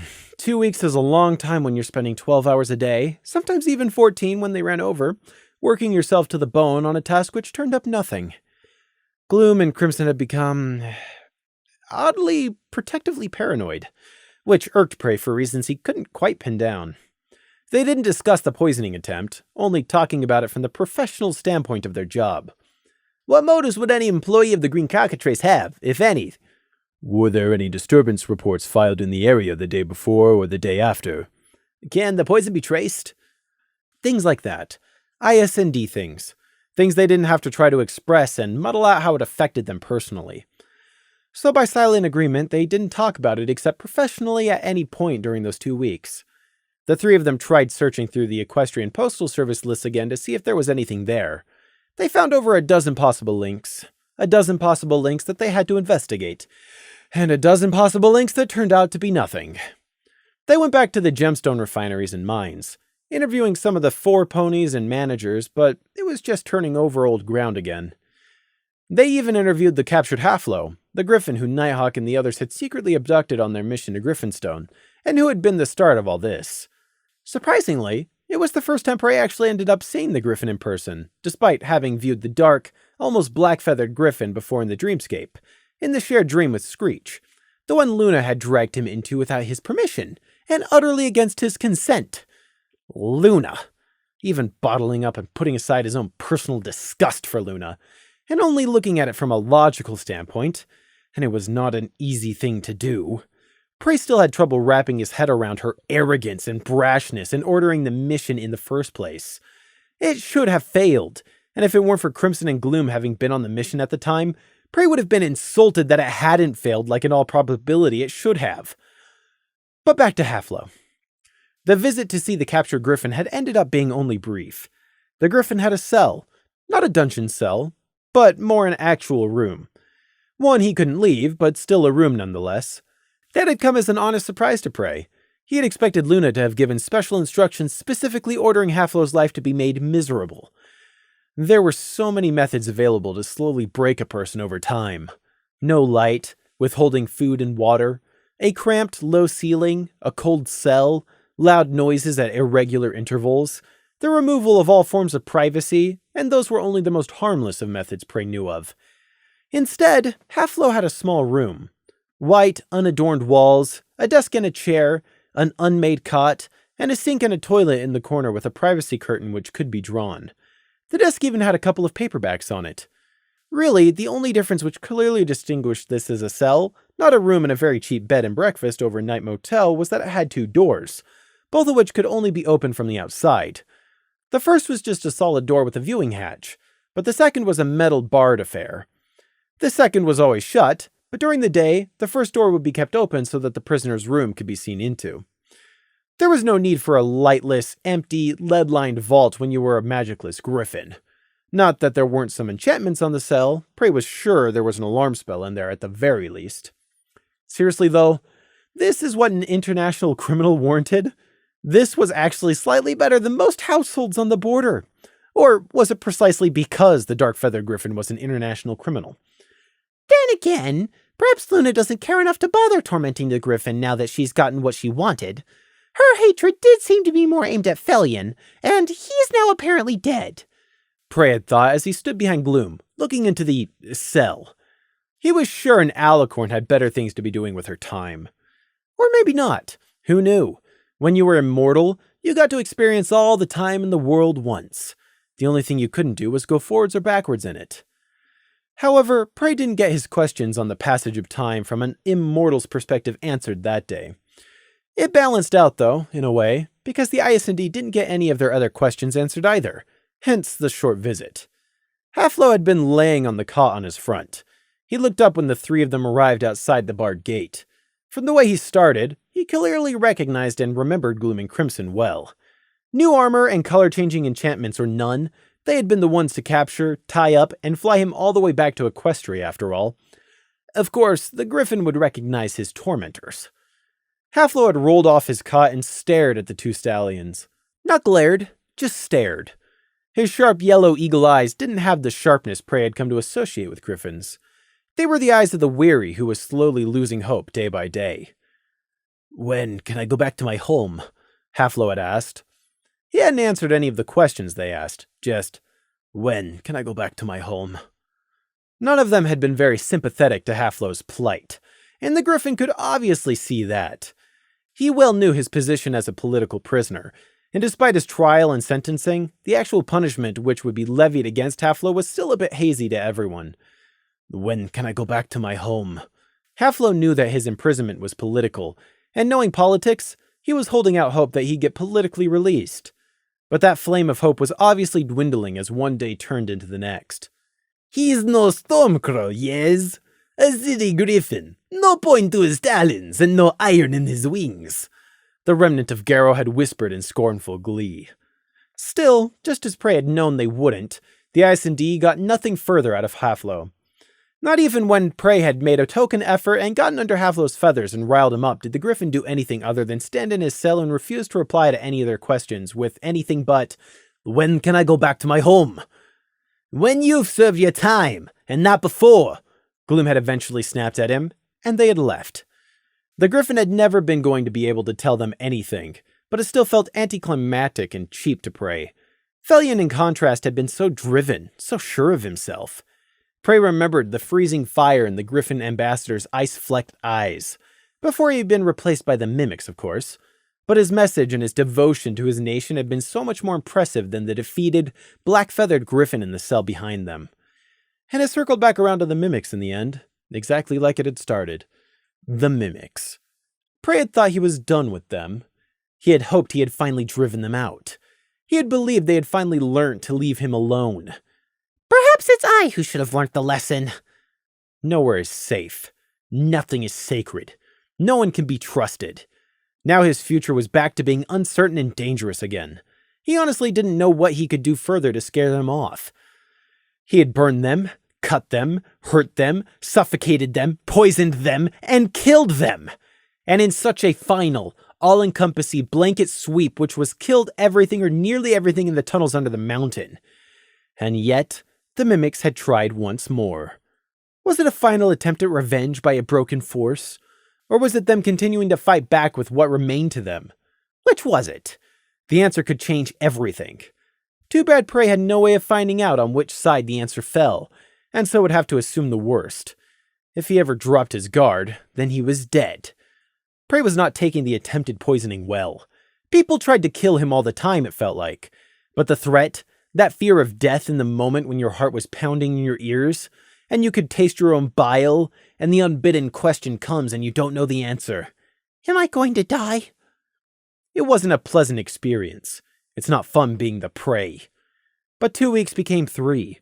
Hearth's warming was right around the corner, and their work still yielded nothing. Because there was nothing to find. It hadn't been the griffins. It had been the mimics. Prey didn't know what, if anything, Luna thought about this. Nighthawk had no doubt of course informed her in his reports, as a good little guard captain was supposed to. But whatever she had told the gruff Thestral captain in return, he wasn't repeating. That was honestly the best outcome Prey could have hopes eventually for on that front. And then, because it had only been just around the corner, Hearth's warming finally happened. The green, gold, and red decorations on the streets and hanging from the eaves of every house had bred and multiplied. Small green fir and pine trees sprang up overnight. Imported holly wreaths morphed out of doors. The sound of carols could be heard distantly throughout the day, no matter where you were in the city, and ponies started wearing ridiculous sweaters, jumpers, scarves, ear warmers, and hats. Some of them even had bells on them. Now everywhere and everything seemed to be infested with the festive holiday cheer. Everyone had been warned well in advance of the coming weather schedule for snow, how long it would last, when it would be carried out, where to take your children for the best sledding, and where to go for the best winter scenery. Because apparently, there was a rota every year to make sure all of Canterlot got its fair share of the festive spotlight. Prey had realized just how big of an event hearthwarming was to ponies. But standing on the open hallway of the second story outside his apartment, with the cold, dry breeze blowing stiffly into his face, and looking out onto the neighborhood from his vantage point, that point was really driven home. Because you could see it. Looking down from up here, you could literally see the decorations, the festivities, and the atmosphere. It was all around. The magnitude of it had rather snuck up on Prey with how seriously everyone was taking it, or everyone who wasn't an outsider or a night guard, that is. Why, if you had an unobstructed line of sight, were to look up and to the east from anywhere within Canterlot to the palace, you'd see the biggest hearth-warming tree in all of Canterlot out the front. It was massive, glittering with decorations and light at all times of night and day. The tree must have been centuries old before it was felled, so large it had needed to be airlifted into position between two airships. Prey hadn't seen it himself, they had been busy, but he'd overheard all about it from the chattering palace staff. Hearth-warming was everywhere. The season was a nationwide event, not like out on the border, where it was small and private. Here in Equestria, it was loud and huge. If nothing else, most businesses turned over more profit on the weekend of hearthwarming than they averaged for an entire month, or even 2 months. Looking at it from even just that one angle, of a monetary one, hearthwarming was huge. And what allowed every single nation in the whole entire world to function? Why, the wonderful glitter of gold, of course. And reluctantly, Prey had a piece in the seasonal event by dint of being in Equestria, and by them knowing non-thestrals. Scenic, Carton Juice, Lily, and Saffron. Happy hearthwarming! Carton and Scenic chorused. They were there in the giant Earthmare's bee-themed flat. All 7 of them. Prey, Crimson, and Gloom from the ISND. Saffron Swirl was also here, but couldn't stay for long because she had a hearthwarming show she had to appear in as part of her job. She was dressed in what on everyone else would have been a garishly bright red and green festive jumper, but which on her somehow looked perfect. Then there was Scenic, wearing a ridiculous paper crown matching his mare friends atop his head, and who had helped greatly in getting this evening's celebration ready. Carton Juice herself, the huge mare beaming down all her guests as she welcomed them all into her sitting room, a small decorated pine tree in the corner with wonderful wrapped presents underneath. And last, and possibly least if you were feeling spiteful, Lily Blossom, wearing her now customary loose shift and silk scarf to hide what she could. Lily was reluctant to be here, but Prey listened to Lily mentally telling herself not to buck this evening after all the effort Carton had put into it.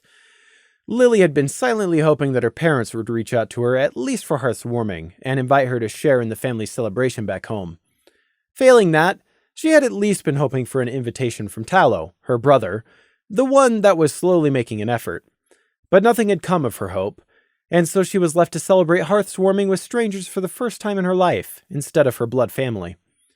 Actually, it was only Carton Juice here tonight who had had the option of spending hearthwarming with her elderly parents. "Who wants pie?" Carton Juice enthused, thoroughly enjoying herself tending to all her guests, setting out the fruit punch on the bee-patterned tablecloth here, darting over to get Lily comfortable on a floor cushion there, and just generally being a good host. Gone were the days of her nervousness in front of Gloom and Crimson, although she still couldn't look the former in the eye for any length of time. "There's plenty for every pony. I've baked an apple one, a rhubarb one, a pumpkin, a parsnip one, so every pony has lots of choice. Then we've got the roast potato bake for the actual meal, and then there's ice cream, orange cake, cream, jelly, and chocolate for dessert. Oh, and also just plain shaved ice for any pony who wants to follow the hearthwarming tradition instead." Prey looked on for his second most customary corner out of line of sight from the window. He had dragged over a floor cushion almost as soon as arriving, intending to remain as unnoticed as possible for the duration of the visit. Unfortunately, his usual corner of Carton's living room was taken up by the hearthwarming tree.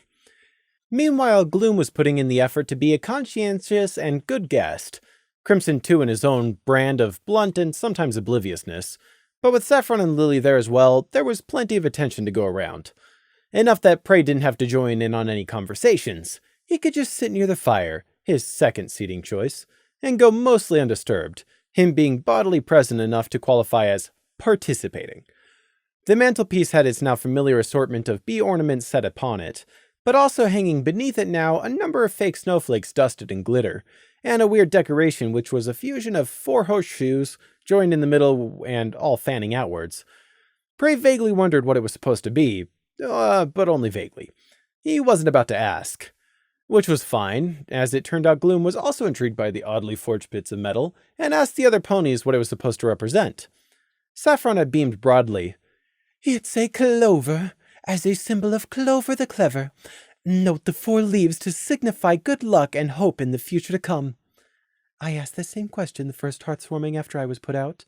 I hadn't seen one either back then.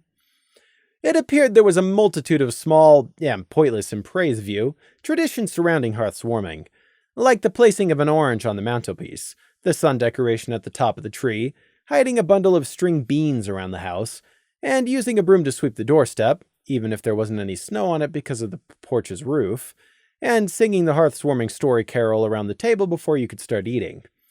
Prey actually knew the one about the hanging mistletoe in the doorframe, or thought he did until Scenic and Carton kissed under it.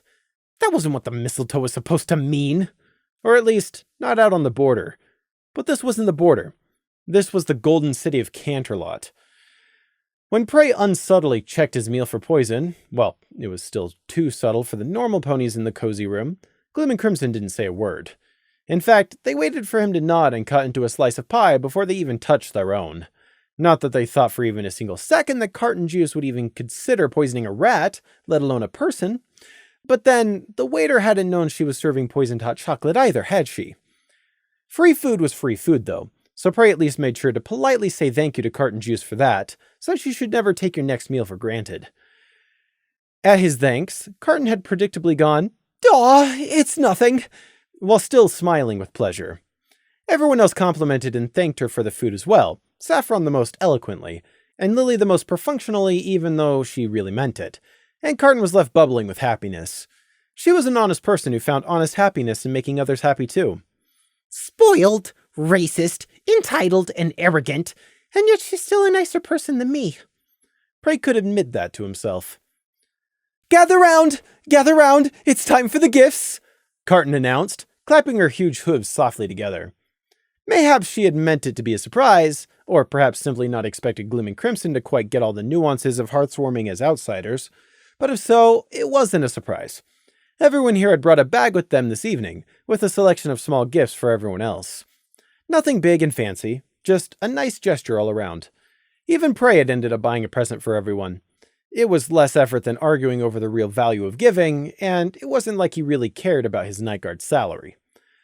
Gloom got up and went to get the bags and boxes they had left in the hallway, while Carton and Scenic went on about how, "You don't have to," and Saffron excused herself to also go play fetch. Crimson had kindly carried Prey's own bag of small purchases from their flat stay here tonight, and when Gloom returned, he passed Prey the plain cardboard box. Prey flipped open the lid, and inside, loosely wrapped in newspaper and tied with string, were his gifts. Because really, what use was fancy wrapping paper? All you did was rip it off to get to the real thing inside. No one cared about a banana peel, only the fruit. What followed was the sounds of polite delight, mixed with thanks, laughter over some of the more humorous or ironic gifts, and the noise of scrunching paper. Saffron helped Lily get out and pass around her very badly and overly wrapped gifts, some looking like they'd taken almost a ream of wrapping paper to get right. Prey ended up with a small pile of unwrapped presents of his own in front of him. He had checked for any traps before unwrapping each one, but nothing exploded, and at the end of it, he was left with a collection of mostly useless knickknacks. Carton and Saffron still didn't get it, despite everything. They hadn't experienced everything alongside Prey and the rest of the ISND, and so didn't understand, and thus had given Prey some distinctly unsuitable presents. Obviously they meant well, and Prey smiled with a happy mask, but the gifts were still worthless. Carton's was a small sketch pad and coloring pencils, specially chosen small so they'd be easy for him to use as a runt. There was some ironic humor there, Prey thought, about the giantess giving a runt something scaled down to his size. He'd discreetly throw them away later, but for now, he just thanked her and pushed his own newspaper wrapped forwards for her. He didn't hoof it over directly to avoid any contact. Carton was so delighted she didn't even notice. "Oh, that's so sweet and thoughtful of you! Thank you so much, Pray!" She almost squealed. Really, she was just a giant child. Saffron Swirl, on the other hoof, had given him a big collection of ribbons, in every color of the rainbow and size. "I thought you might want some variety. A different color for every day," she said. She didn't know how close to the invisible line she was treading, nor what Pray's ribbon meant. Crimson and Gloom didn't even know, but they both still winced and put on a false grin and offered Pray false congratulations. They didn't relax until they saw that Pray just thanked her and didn't take issue. Ha! As if Pray was going to flip out and suddenly kill someone over a misunderstanding which was harmless. If she had known and given him a ribbon knowingly, then Pray would have taken issue. But that wasn't the case here. Besides, Hearthwarming was supposed to be the season of forgiving and new starts, wasn't it? From Lily, he got a box of chocolates. Gloom had thought along similar lines, except with him he had given Prey a huge paper bag bulging with a mix of candies and sweets in every shape and size. It seemed appropriate at the time. I won't hold it against you if you throw it all out instead," Gloom quietly confided in Prey with a meaningful look. He was thinking about the poisoning attempt, of course. It went without saying that Scenic, Lily, Carton, and Saffron weren't in the know about that. They weren't night guards, and that information was considered sensitive. "Thank you anyway," Prey nodded. It was a nice gift. Not practical in the immediate sense, but it was food which was practical all on its own, and what's more, it was candy which meant Gloom actually knew something about Prey. Prey decided to decide whether to throw all the candy away later. It would be a shame, but all that sugar and sharp taste really did make it hard to spot any poisons. Silly, ridiculous, unlikely, but it had already happened once, hadn't it? But he could debate that later. Back to the presents at present. Scenic and Carton had already exchanged their own gifts earlier, so now they were just distributing what they had gotten for everyone else out. Saffron got a book series from Scenic, and a fancy tail ornament from Carton. Lily also got a book series, but a different one, and a bee-patterned scarf from Carton, which was a little bit awkward as Saffron had also gotten Lily a scarf, but a much more fashionable one. Gloom had gotten a painting off of a sheepish Scenic, depicting a windswept crag that the Thestral nevertheless seemed quite taken with. He got a vest coat from Saffron, one of those thick ones with lots of pockets, which honestly wasn't a half-bad gift, chocolates from Lily, and jars of honey from the only beekeeper among them, Carton. Crimson gave him a magic tinderbox. Basically, it consisted of 2 enchanter crystals, which shot off sparks when they touched together. "Very nice. I should get a bunch of those as spares. Matches are great, but only as long as they stay dry, and those stones are faster to use than runes would be." And Prey gave Gloom a knife. It was a nice knife. In fact, Prey gave everybody a knife, even Lily, which might have been a bit inappropriate, but that wasn't his problem. Thank you," Saffron said, blinking at her knife, for once at a loss for words. Honestly, there was no pleasing some people. It wasn't as if he'd gotten them all skinning knives or fighting daggers. Saffron had been given a nice kitchen knife, very sharp, with a hoof loop for use by non-unicorns, or in this case, magicless unicorns. Lily had gotten a similar knife. Scenic had gotten a pocket knife, one with plenty of fold-out tools which you could use maybe once, if that, during the entire time you owned the whole thing. Carton had gotten an oversized bread knife, one with a wooden handle to match her size, which was honestly almost a small hacksaw. It had a bee imprinted into the wood, so Carton was happy enough with it. Gloom and Crimson both got something a bit smaller and more harmless looking, but it was a lot less innocent in purpose. 2 small, short, flat blades, with handles less than the width of the knife, and shorter than the blade itself. "How do I hold it?" Gloom had asked. "Try touching it." When Gloom did, the enchantment in the handle made it cling to his hoof. Gloom pulled the short blade from its also very flat sheath, looking over the gleaming metal. It wasn't purposefully made for cutting, or sawing, cleaving bones, or stabbing. It was meant to be hidden. The small and flat nature of the knife and sheath was purposefully chosen to allow it to be strapped beneath armor, or to the underside of a foreleg. A backup blade, Gloom had correctly deduced almost immediately. Just a little something to help tilt the odds just in case. Something you could use to cut ropes, or if it really came down to it, whip out in a close-quarter scuffle to open up the other person's stomach before they even realized. That, and just a few runes Prey had added for some extra unnatural sharpness and willingness to part hide and muscle. Crimson looked over his own knife, testing the sharp edge with a loose back strand of his long mane. Satisfied, he slotted the small, deceivingly inoffensive blade back into the plain sheath, and nodded once to Prey in thanks and understanding. Not that she was here tonight, but Prey had even gotten Lemon Pink a knife. Or rather, another knife. It had a fair few more runes on it than Crimson or Gloom's did, but it wasn't simply for a hearthwarming present. It was first and foremost to fill a practical role. Prey idly wondered what she herself had gotten her cult friend for hearthwarming, and what she had been given in return. Well, he'd find out when they secretly met after work tomorrow. The city morgue was basically empty of staff at this time of year, but just as filled with the deceased. Death is a festive tradition 365 days a year, after all, and Prey could do with some more intact unicorn corpses to study. The rest of everybody's gifts were more mundane in nature. Shiny baubles, chocolate, kitchenware, jars of honey, another couple of good paintings done by Scenic, earmuffs for the cold, a snow globe, and the like. After all the wrapping paper was cleared away, Carton Juice broke out a strawberry meringue cake, with enough sweetness to give you a sugar headache at the sight alone, and let everyone sit back, relax, digest their overindulgence, and enjoy. Well, that's what they would have done if they were normal, conventional ponies. But only half of their number were. As a result, what should have, by all seasonal rights, been a relaxing evening which maybe descended into Monopoly or charades, instead ended up as a theoretical debate about how you would survive a night on top of a mountain in a howling blizzard. Which led naturally onto the fables of Wendigos, a slightly sarcastic offer from Prey to tell a tale about Wendigos from the border, which got hastily rejected by Scenic, and a delayed rejection from Lily after she thought it over. All in all, Prey had worse hearthwarmings. Many worse. 59 of them worse. 57 of those rotting in Dreverton, and the other 2 inside the deeper green where he had been so focused on simply surviving he hadn't known what day, week, or even month it was. Gossamer had experienced other hearthwarmings from before, but not Prey.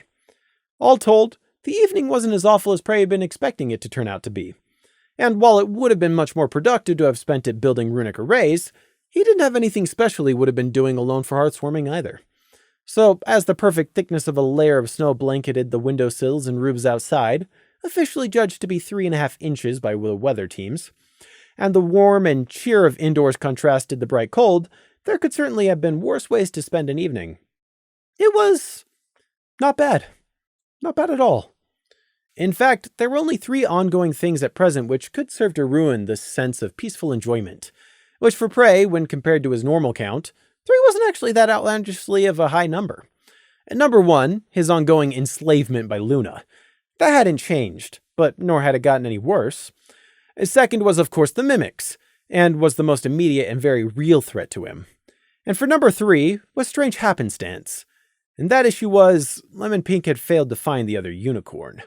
After strange happenstance's incredibly suspicious timing at the Green Cockatrace, and that was before even taking into account all the paranoia, anxiety, and fear the private detective and his shielded mind had caused Prey.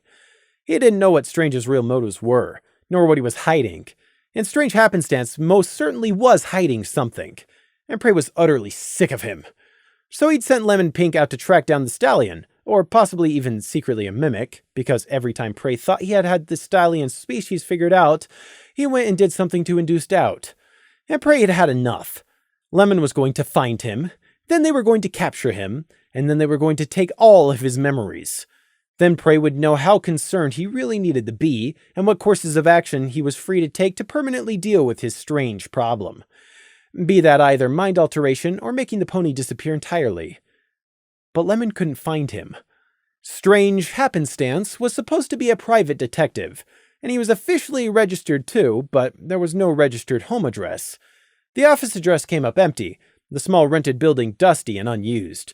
Furthermore, even illegally gaining access to the citizen registry hadn't revealed anyone living in Canterlot with the name Strange Happenstance, although it was certainly possible they had missed them. Even when you narrowed it down by the start of a first and a last name, it still left hundreds of possible records, both current and old in storage. Lemon Pink asking in disguise at the Civil Law and Prosecution Agency, that agency which Strange had subtly tricked into going after Crimson before Prey had dealt with them, hadn't yielded anything on how to find Strange Happenstance either. All the workers there knew was that he occasionally appeared in conjunction to cases, but nothing about how to actually contact him. Strange Happenstance seemed to have business acquaintances, but no close friends or even business partners who could assist in the search, be that willingly or unwillingly. It was utterly suspicious, and not at all like any other citizen in Canterlot. It meant without a doubt Strange Happenstance or someone else had gone to a lot of trouble to hide the private detective's everyday and public existence. Law-wise, it was bordering on illegal, or at least negligent on the records department. Not that Prey cared about the legality. If he found Strange Happenstance, what he would do to the stallion was in every way illegal too. Not even when Nighthawk had summoned in the private detective after the poisoning incident to interrogate him, because of course the Night Guard captain wasn't remiss enough to let Strange's unfortunate timing at the Green Cockatrice slide, had it given Prey anything to go off of. Mainly because Strange Happenstance had presented himself at the guard compound without fuss before he could be summoned, which by the sound of it would have been an issue since he didn't seem to have a permanent address. Almost like he didn't want his private address to be on the Night Guard's records.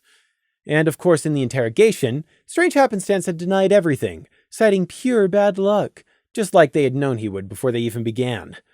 Nighthawk and Screech hadn't explicitly told him about the attempted poisoning of Prey and Crimson, trying to trick the stallion into slipping up and admitting something, but that had yielded no fruit. And really, when they got down to it, it didn't seem likely Strange was guilty to them in the first place, or at least not guilty of the poisoning attempt.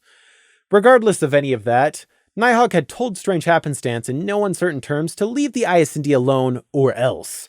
Not that Prey had been there for the interrogation, but he had heard second hoof that when Strange Happenstance challenged the captain, "Or else what?" Nighthawk had refused to elaborate, simply growling, "Or else you'll find out." Either way, it had been a dead end. It was infuriating. Nobody should be able to hide from Prey with all he had at his disposal. But Canterlot was huge, home to tens of thousands, and it was really diluting the scent, as it were. And Prey wasn't able to fully commit himself to the hunt. He had to split his focus on the mimics and building the runes he and Lemon both needed to survive. It unfortunately came down to priorities, and Prey was much more afraid of the unknown shape-shifting mimics with equally unknown numbers, magic, and motivations than he was of the private detective. Not to put too fine a point on it, but the mimics had definitely tried to kill him. Multiple times. Strange Happenstance had maybe tried to kill him once, total, if he was indeed even involved with the poisoning attempt. Strange Happenstance would have to be a problem for another time. For tonight was hearthwarming, and Prey got to spend it with his one true friend. Alright, one true friend, one nearly almost friend, and 4 tolerable acquaintances. Not the best possibility he could have imagined. Actually, he'd had a different idea about inviting Crimson to something of his own design instead, but this wasn't too bad of an alternative in the end. Not so bad at all. A poisoning attempt, 2 and then 3 weeks of pointless investigation, scheduled snow, and then hearthwarming. 1 year draws to a close. Another was shortly to begin. New changes lay ahead. New events, new perils, new successes and failures, new surprises, both good and bad. Come what may, it would still come, because that's what time does. It never stops, nor slows, nor tires. It is simply the passage of time.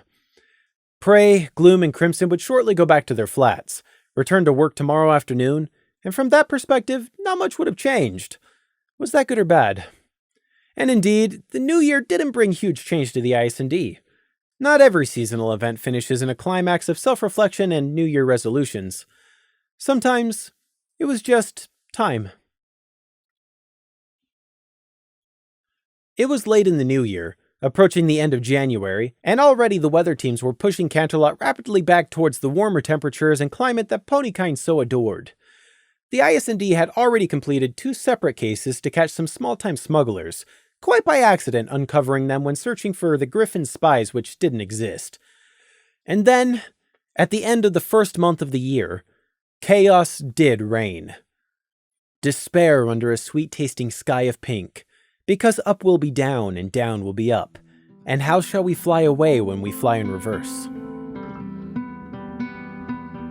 Some forgot, Prey didn't, but did it ever help?